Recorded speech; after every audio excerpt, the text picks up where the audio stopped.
Jovens abençoados, a paz do Senhor.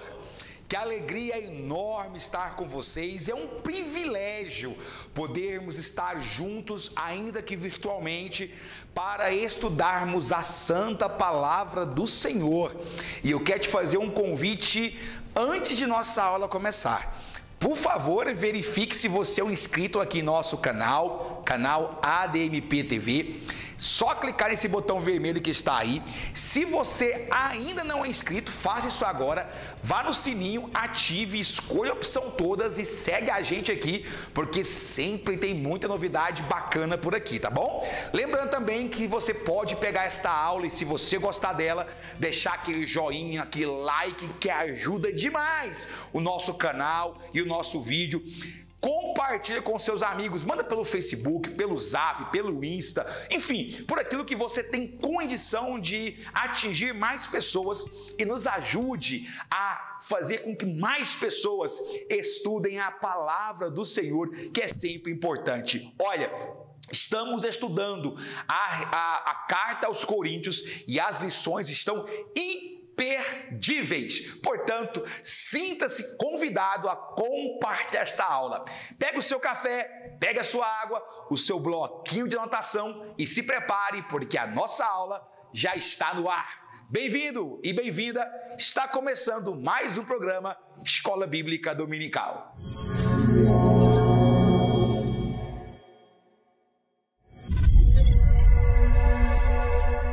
A lição de número 6 tem como título a imaturidade espiritual dos coríntios. O nosso texto do dia está em 1 Coríntios, capítulo 3, versículo 1, e diz assim a palavra do Senhor: E eu, irmãos, não vos pude falar como a espirituais, mas como a carnais, como a meninos em Cristo. A síntese da lição é: a imaturidade espiritual traz muitos prejuízos para a igreja, como as dissensões. Lembrando que dissensões quer dizer divisão, facção, tá? Grupinhos, famosos grupinhos, hein, juventude? O nosso texto bíblico está em 1 Coríntios, capítulo de número 3, verso 1 ao verso 5. Eu não vou ler, mas você pode, aliás, deve ler antes desta aula começar, tá bom? 1 Coríntios, capítulo 3, versículo 1 ao versículo de número 5. Muito bem. Ao longo das 4 aulas anteriores, você teve a oportunidade de conhecer bem essa igreja, não é verdade? Você se lembra que a igreja de Corinto estava localizada em uma cidade extremamente difícil. O professor Tiago Mana, magistralmente, nas primeiras aulas, a primeira aula, se não me engano, ele dissertou sobre a origem desta igreja, como essa igreja se estabeleceu através das mãos do apóstolo Paulo e os seus grandes problemas também. Portanto, hoje nós estamos dando prosseguimento a essa aula. Por quê? Porque é importante, para você entender o que uma carta está dizendo, o que um livro da Bíblia quer nos dizer, a sua mensagem por completo, olhar para o contexto desse lugar. E quando a gente fala olhar para o contexto, é tanto analisar a situação histórica, a situação política, quanto também a realidade social da igreja em que a carta foi endereçada. Até porque você vai perceber que, curiosamente, a realidade dessa igreja era muito parecida com a realidade do Brasil, do mundo em que nós vivemos. Era muito parecido. Então, quando você lê os conselhos que Paulo deu para a igreja de Corinto, você também está vendo os conselhos de Deus para a igreja do século atual. Portanto, pensa uma epístola atual. É essa, aquilo que nós chamamos de vanguarda. Paulo estava na vanguarda da sua mensagem. Muito bem, você se lembra de quem compunha a igreja de Corinto? Vamos lembrar que, basicamente, a igreja de Corinto ela é dividida entre 2 tipos de pessoas. Os gregos, que moravam na região ali e que tinham um passado pagão, um passado de adorar a vários deuses. O panteão grego é enorme, mais de 600 deuses, não é? Tinham deuses para tudo. Não sei se vocês se lembram, quando Paulo chega em Éfeso, tinha lá o altar ao Deus desconhecido. Até o Deus que eles nem conheciam, eles faziam altares. E um detalhe é que esse povo que veio dessa fé grega, os gregos, tinha uma fé muito carnal, digamos assim. Quando eu falo carnal, nesse caso, eu me refiro à questão sexual mesmo. Havia prostitutas que adoravam no culto, no templo de Diana, no templo de Apolo, e quando acabavam as celebrações, elas desciam e vendiam seu corpo lá embaixo, né, para os fiéis, digamos assim. Então, era um povo que aprendeu que o vinho era bom, porque o vinho era divino, o excesso de vinho era bom, né? Se entregavam às bebedeiras, às orgias. Os gregos, quando você olha para a história, e isso está documentado, eles viam na homossexualidade, por exemplo, uma maneira do homem purificar a sua vida, não é? A relação com a mulher era boa, mas do homem purificava. Então era comum isso, que foi inclusive um costume assimilado pelos romanos. Por outro lado, você tinha uma igreja composta por judeus. Mas que tipo de judeu? Judeus que fugiam da perseguição. Os judeus que fugiam da luta que havia acontecido em Jerusalém. E entre esses judeus, que tinham um outro passado. Qual era o passado dos judeus? Um passado legalista, um passado de ter mais de 613 preceitos que eles tinham que seguir, sacrifícios, festas, uma fé dura, enrijecida, tinha uma visão distante de Deus. E é difícil você se desvincular do seu passado. É muito complicado. Portanto, quando eles vêm para o cristianismo, tanto os gregos tinham resquícios do seu passado pagão, quanto os judeus tinham resquícios do seu passado legalista. Resultado, colocados juntos, a igreja de Corinto era um turbilhão efervescente. É difícil. Lembrem-se que era uma igreja cheia dos dons espirituais. Por quê? Porque, pensa, eles saíram de uma fé. Então eles eram novos convertidos. Eram novos convertidos. E como novos convertidos, estavam naquela empolgação, naquele ânimo, naquela vontade. E olha, ter dons não é nada demais. Pelo contrário, o único requisito, aliás, 2 requisitos que a Bíblia coloca para ter dons espirituais, para ter profecia, para ter língua estranha, para ter revelação. Primeiro, que a pessoa busque, procure aquilo. E segundo, que busque com fé. Qualquer pessoa que busca com fé, ela tem acesso aos dons espirituais. Então, como aquela igreja ela era de novos convertidos, meu Deus, eles procuravam de todas as maneiras. Procuravam e Deus deu. Qual que era o problema? Eles tinham muitos dons, mas não queriam se desfazer muito do passado. Os gregos não queriam muito abrir mãos dos seus costumes pagãos, da sua libertinagem. Os judeus queriam continuar presos na lei, queriam continuar se circuncidando, queriam continuar guardando sábado, aquela coisa toda, fazendo sacrifícios no templo. E aí, meus amigos, surge uma igreja muito boa, cheia em termos de dons espirituais, mas cheia também de confusão, cheia de briga, cheia de pecado, dissensão, divisão. Portanto, uma igreja extremamente imatura. O que Paulo faz? Vamos consertar isso. Vamos escrever essa carta. E Paulo, ele já chega, digamos assim, com os 2 pés juntos no peito da igreja de Corinto. A primeira coisa, repara, Paulo tinha um carinho especial por aquela igreja. Porque aquela igreja nasceu na casa de Priscila e Áquila. Era uma igreja que tinha um cuidado, um amor muito grande. Ele sabia da dificuldade daquela igreja, do ambiente que eles estavam inseridos. Então, nos primeiros 2 capítulos, você vai ver Paulo falando algumas coisas boas. Era uma igreja cheia dos dons espirituais. Ele começa a falar dos dons espirituais e você vai perceber que a primeira carta de Paulo é quase que o tempo todo ele ensinando a igreja de Corinto como cultuar. como adorar a Deus, como usar aqueles dons que eles haviam recebido. Porque o dom é uma habilidade que Deus dá para edificar a você mesmo ou edificar quem está perto de você, edificar a igreja. Mas eles não sabem utilizar aquilo.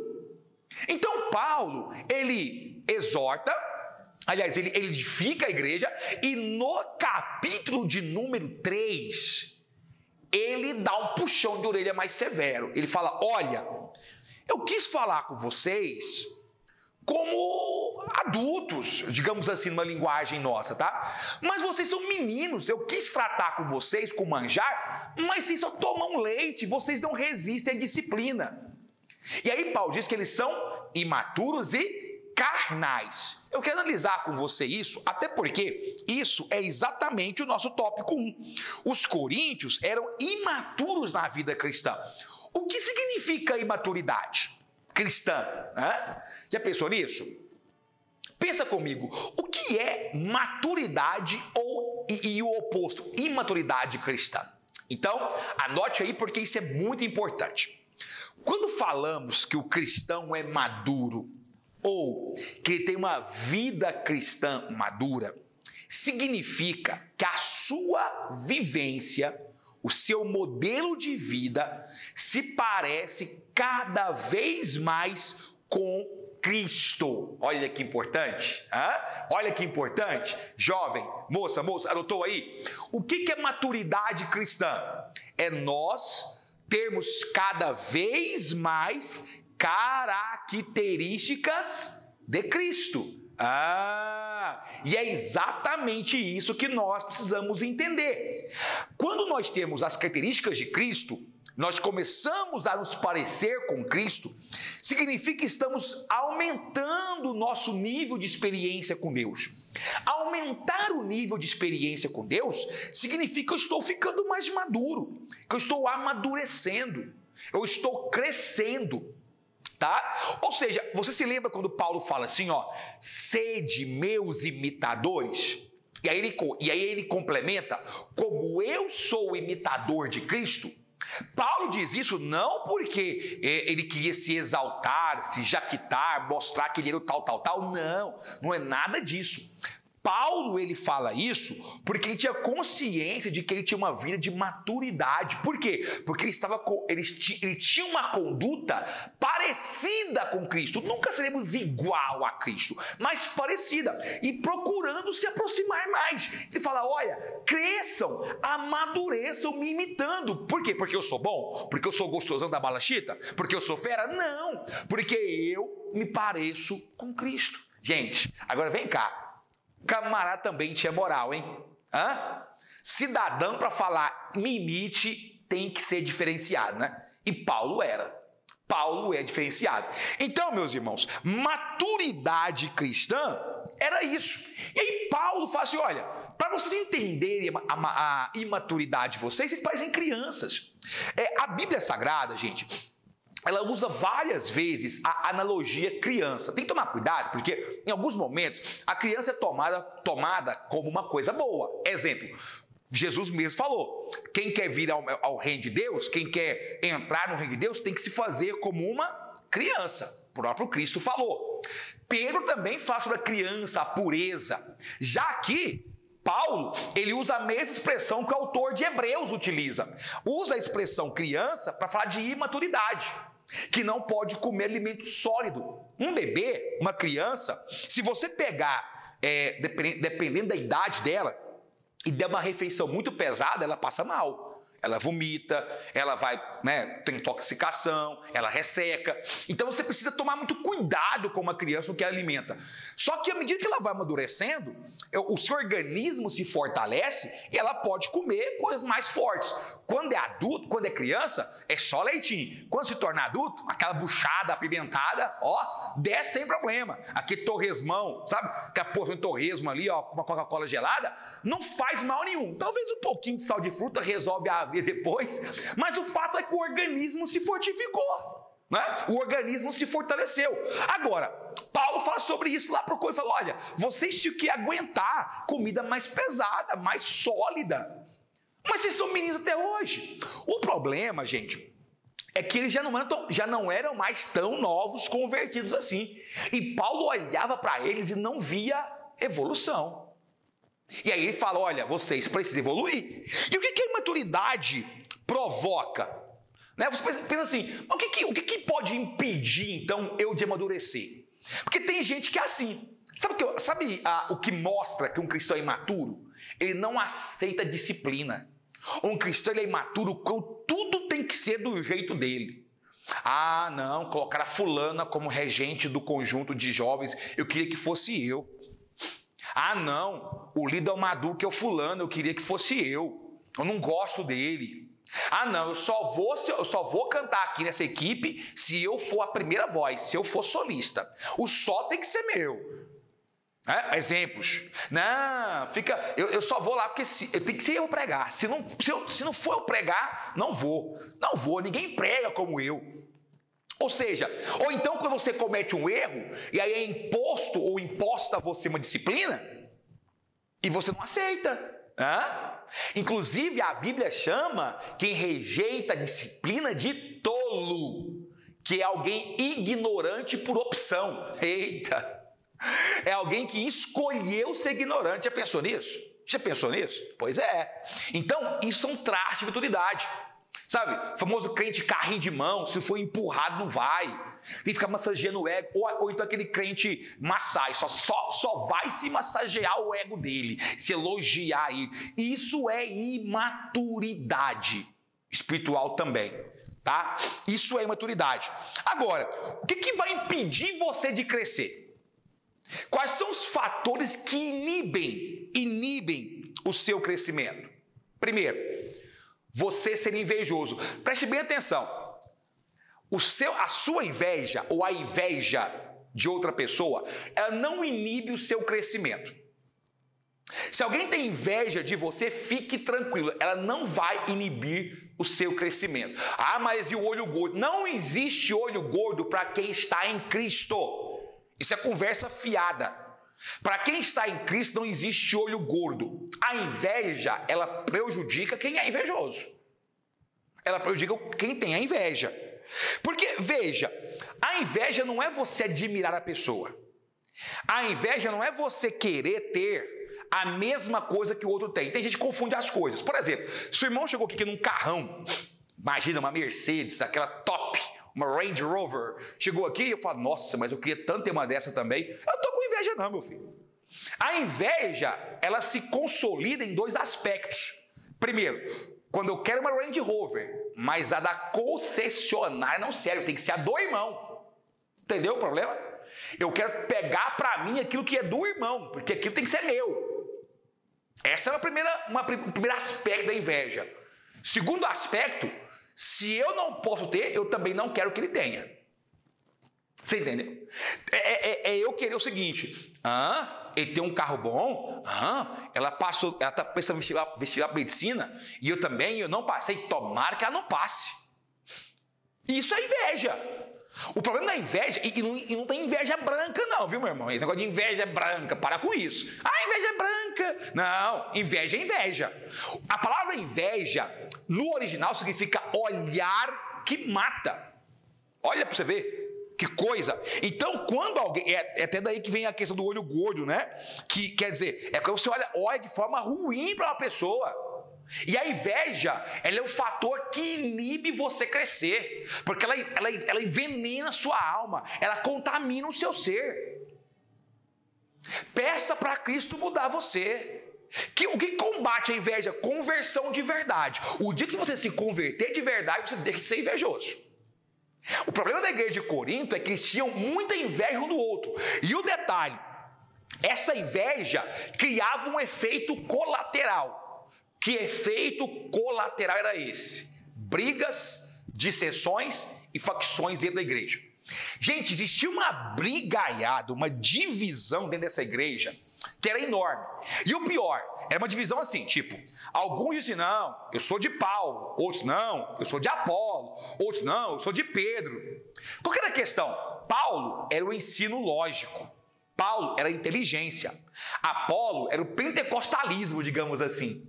Apolo era aquele que pregava e o povão sentia o manifestar de Deus, entendeu? E Pedro era a mensagem carinhosa, era a mensagem doutrinária, era o coração puro. Então, o pessoal se dividia entre eles, facções, grupos. Isso impede o crescimento. Gente, jovens, é claro que você tem alguém que você tem mais afinidade, menos afinidade. Não é isso que eu estou falando. É óbvio que existe ali 3, 4 pessoas que vocês têm mais afinidade. Mas isso, você ter um grupo de amigos mais próximos não é divisão, não é dissensão. Dissensão é quando você cria um grupo que rivaliza com outro grupo, de forma que lá no culto vocês não podem sentar juntos, de forma que se uma pessoa é amiga sua, não pode ser amigo do outro, de forma que se uma pessoa, se um grupo programa alguma coisa e convida os outros, vocês não vão. É como se fossem agremiações. Sabe como se fosse aqueles clubes americanos, quando as pessoas entram na universidade, aquelas sociedades de universitários? A sensação é a mesma. E o que a Bíblia ensina? Gente, a Bíblia ensina unidade. É por isso que quando Paulo olha para aquela igreja, no capítulo 2, ele fala assim, olha, existe diversidade de dons. Tá? Existem muitos dons, mas o Espírito é um só. Ou seja, ele está dizendo, parem com divisões, parem com facções, é necessário ter unidade. Gente, nós somos um organismo. Olha, isso é muito claro em 1 Coríntios. Nós somos um organismo. Cada membro meu tem uma finalidade. Cada membro tem uma função. Alguns são funções mais evidentes, como o coração, o pulmão, o cérebro, a boca. Outros menos evidentes, como o apêndice, por exemplo. O povo fala que o apêndice só serve para inflamar, né? Ele tem a sua importância, óbvio. Não sei qual é não, tem que pesquisar lá, mas eu sei que ele tem a sua importância no corpo. Mas é menos evidente externo do que outros. Mas tudo é importante. Deixa esse apêndice inflamar para você ver o que vai acontecer. Quem já tem o apendicite sabe que dói. Deixa um dedinho desse seu aqui, uma unha dessa encravar, para você ver que delícia que é uma unha encravada. Terrível. Ou seja, são órgãos diferentes, mas estão conectados, trabalhando para o bem do corpo de Cristo. Juventude abençoada, para com esse negócio de criar grupinhos, facções, grupelhos. Esqueça isso, pare com isso. Você tem a sua individualidade, você tem o seu jeito, você tem o seu caráter, o seu temperamento, sim. E não há problema nenhum nisso, mas não impeça que isso crie uma barreira para você se socializar na igreja, para você trabalhar com outras pessoas da igreja. Lembre-se, a igreja é o organismo, nós somos os órgãos, Cristo é a cabeça e todos nós trabalhamos para o bem desse reino. Amém? Glória a Deus por isso, né? E por fim, nós temos um perigo se nós deixarmos esses fatores que eu citei, a falta de unidade, a inveja, as facções, travarem o nosso crescimento. Se isso travar o nosso crescimento, o que vai acontecer? Primeira coisa, nós vamos substituir o verdadeiro fundamento. Escuta, qual que é o fundamento da igreja? A Bíblia Sagrada. Qual que é o fundamento da igreja? Jesus. Ele é aquilo que a Bíblia chama de a pedra angular ou pedra de esquina. Gente, pedra angular ou pé de esquina era uma pedra que eles colocavam no alicerce, era uma pedra enorme, gigantesca, que eles punham no alicerce das casas antigamente para a casa manter a sua estabilidade. Cristo é chamado de a pedra angular ou a pedra de esquina, tá? Portanto, meus amigos, a nossa base, juventude abençoada, tem que ser Cristo. Não é outra doutrina. E aí, quando a gente resolve dar ouvido a facções e grupelhos, nós facilmente trocamos a Bíblia, trocamos Cristo por vãs doutrinas, por falsas promessas. Trocamos facilmente Cristo por aquilo que massageia o ego, porque o ego cá entre nós, ele é complicado, porque todo mundo gosta de um elogio, não é verdade? Todo mundo gosta de uma palavra doce, de dizer, ó, você é o cara, você é a garota, você é o garoto, você é diferenciado, que bom! Mas isso não pode subir ao coração ao ponto de esse tipo de mensagem, esse tipo de palavra substituir o verdadeiro fundamento. Os meus costumes, o meu temperamento não pode ser maior do que a verdade de Cristo revelada em mim. Glória a Deus, hein? E finalmente, vamos lembrar que quando a pessoa tem a sua vida espiritual estagnada, ela deixa de reconhecer que um dia ela vai prestar contas do que ela faz. Ou seja, ela ignora o juízo divino. E isso é complicado.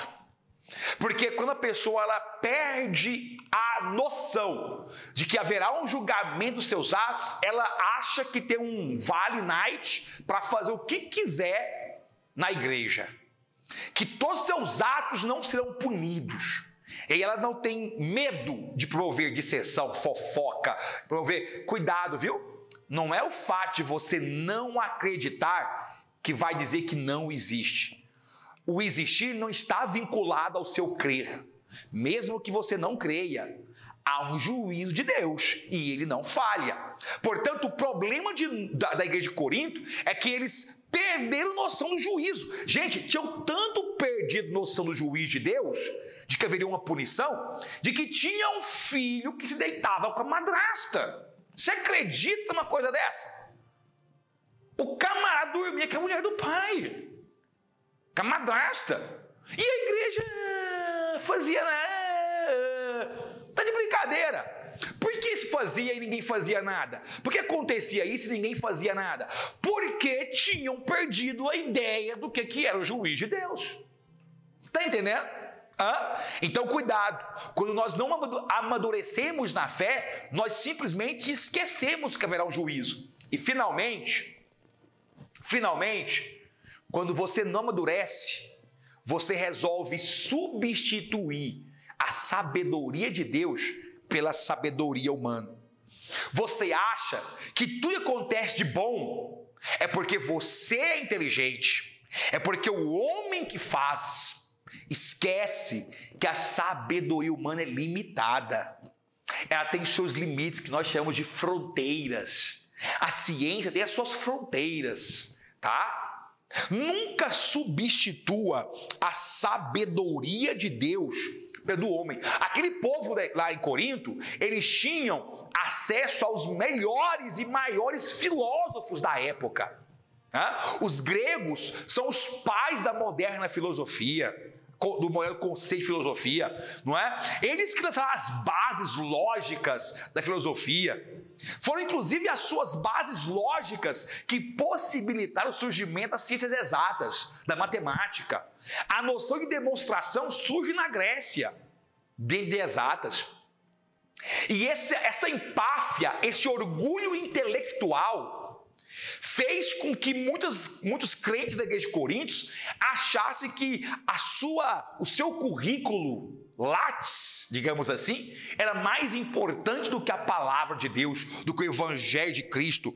Não se engane, a sabedoria de Deus. Aí Paulo fala isso lá no versículo 19, se não me engano, que a sabedoria do homem é loucura para Deus. É loucura. Claro que é importante estudar, claro que é importante vivenciar, mas nunca deixe a sabedoria do mundo tomar os valores divinos. Amém? Gente, que essa lição possa ter contribuído. Não se esqueça, isso aqui é só um pedacinho, é só aperitivo, é só um melzinho na boca do que vai rolar domingo na sua EBD, seja ela online ou seja ela presencial. E eu espero que você esteja lá, porque Deus tem mais coisa para falar com você, tá bom? Que Deus em Cristo Jesus te abençoe e te prospere sempre mais. Te aguardo aqui para a próxima aula do programa Escola Bíblica Dominical. Até lá!